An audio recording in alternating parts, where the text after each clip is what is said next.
नमस्कार मित्रांनो, आणि न्यायाच्या प्रत्येक क्षेत्रात रात्रंदिवस तडकणाऱ्या कोर्टाच्या चक्रांमुळे थकलेल्या आशा आणि निराशेच्या लाटांवर तरंगणाऱ्या प्रत्येक सामान्य माणसांनो, विषय आहे न्यायालयीन विलंब.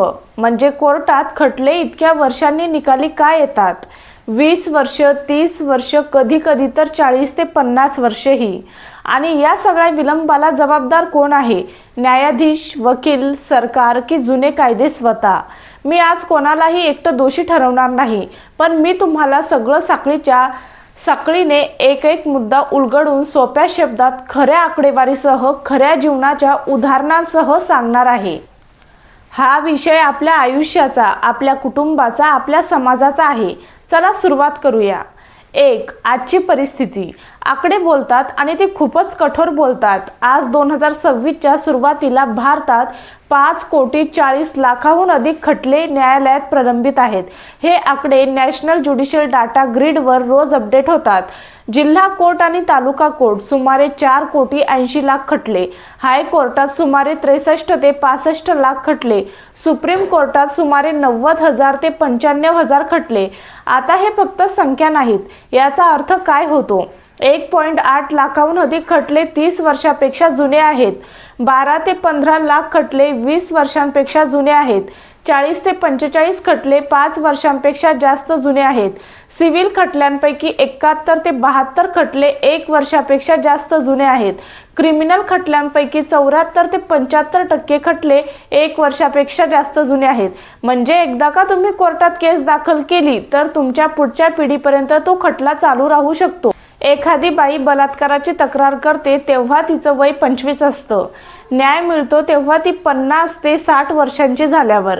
एखादा शेतकरी जमिनीसाठी लढतो तोपर्यंत त्याची मुले मोठी होतात. तो स्वतः म्हातारा होतो, किंबहुना मरूनही जातो आणि जमीन अजूनही कोर्टात अडकलेली असते. मित्रांनो, न्याय उशिरा मिळाला म्हणजे न्याय नाकारलाच हे वाक्य फक्त इंग्रजीत नाही, ते प्रत्येक सामान्य माणसाच्या आयुष्यात खरं ठरतं. सर्वात महत्त्वाचं, याला जबाबदार कोण? साखळीचे सर्व दुवे तुटलेले आहेत.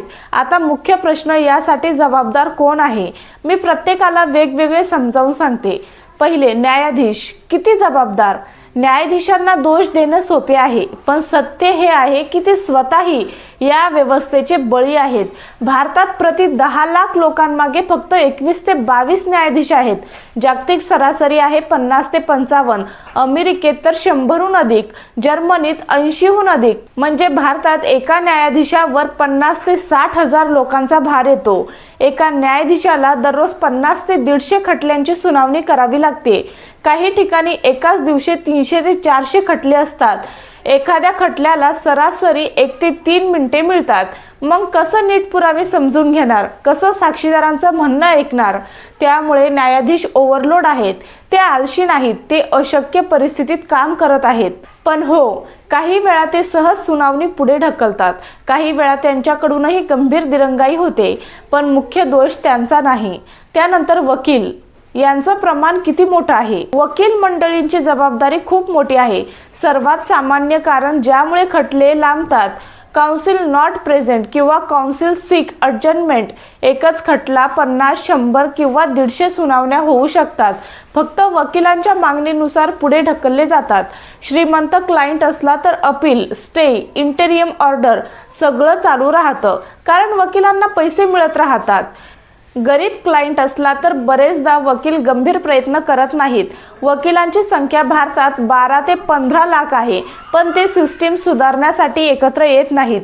ते सुद्धा या व्यवस्थेचा एक भाग बनले आहेत. त्यानंतर सरकार. सर्वात मोठा दोषी कोण? मित्रांनो, मी स्पष्ट बोलते. सर्वात मोठी जबाबदारी सरकारची आहे. भारत सरकार आणि राज्य सरकारे 45 ते 50% खटल्यांमध्ये पक्षकार आहेत. केंद्र सरकार एकटे 7 ते 8 लाख खटल्यांमध्ये सामील आहेत. जमीन, कर, पेन्शन, सरकारी नोकरी, रेशन, रस्ते, सगळ्या बाबतीतच सरकार विरुद्ध केसेस असतातच. न्यायाधीशांच्या जागा भरत नाही. हायकोर्ट आणि जिल्हा कोर्टात 20 ते 35% जागा रिक्त असतात. न्याय व्यवस्थेला बजेट देत नाही. GDPच्या फक्त 0.08 किंवा 0.09% न्याय व्यवस्थेवर खर्च होतो.